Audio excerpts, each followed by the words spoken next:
എന്നാലും കുറച്ച് വലുതാവുന്ന വരെ എൻ്റെ അടുക്കളയിൽ കിടക്കുള്ളായിരുന്നു. പിന്നെ ഈ കാണിക്കുന്ന കോമാളിത്തരമൊക്കെ അവിടെ വീട്ടിൽ കാണിക്കുന്നത് പോലൊക്കെ തന്നെ കാണിച്ചു. തല്ലിയിട്ടില്ല എന്ന് എനിക്ക് തോന്നുന്നില്ല. ചിലപ്പോൾ ഉണ്ടായിരുന്നു.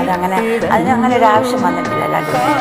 ലാലു വളരെ ക്വയറ്റാണ്. ആൾ ആവശ്യമില്ലാതെ ബഹളമൊന്നും ലാലു ഉണ്ടാക്കിയിട്ടില്ല. സ്കൂളിലും കോളേജിലും കാണിക്കുന്ന ബഹളമൊന്നും ഞാൻ അറിഞ്ഞിട്ടില്ല. ഈ ഒടുക്കം ഓരോരുത്തർ പറഞ്ഞിട്ടാണ് ഞാൻ അറിയുന്നത്. അത് വിശ്വസിക്കാൻ ഒക്കുകയല്ല എനിക്ക്. ഇയാളുടെ സ്വഭാവം വെച്ച് നോക്കുമ്പോൾ വിശ്വസിക്കാൻ ഒക്കില്ല. ഇതേമാതിരി കളി ഡാൻസും പാട്ടും ഒക്കെ കാണിക്കും. ഒരാരെ കണ്ടാലും ഇമിറ്റേറ്റ് ചെയ്യും.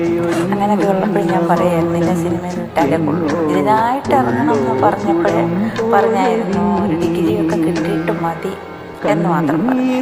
എൻ്റെ 2 മക്കളിൽ കുറച്ച് അപ്പം പല്ലെല്ലാം കൂടുതൽ ബഹുമാനം കൂടി ഉണ്ടായിരുന്നു. അടി കൂടും ചിലപ്പോഴേ ഉള്ളൂ, വളരെ കുറവാണ് അടി, എന്നാലും കൂടും. ഒരുപാട് ഫ്രണ്ട്സ് ഉണ്ട്. അതാണ് അവൻ്റെ ഏറ്റവും വലിയ ശക്തി. പണ്ട് എനിക്ക് തലവേദന വരുമായിരുന്നു, മൈഗ്രെയിൻ വരും. എത്ര ദൂരെ ഇരുന്നാലും എൻ്റെ ശബ്ദം കേൾക്കുമ്പോൾ ചോദിക്കും എന്താ അസുഖമില്ല അമ്മയ്ക്ക്, തലവേദനയാണോ?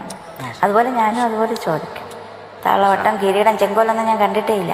അന്ന് ഞാൻ പറഞ്ഞു എത്ര കോടി രൂപ തന്നാലും വേണ്ട ഇങ്ങനെയുള്ള സിനിമ വേണ്ട. ഇപ്പോഴും അടിപടമൊന്നും ഞാൻ കാണുകയില്ല.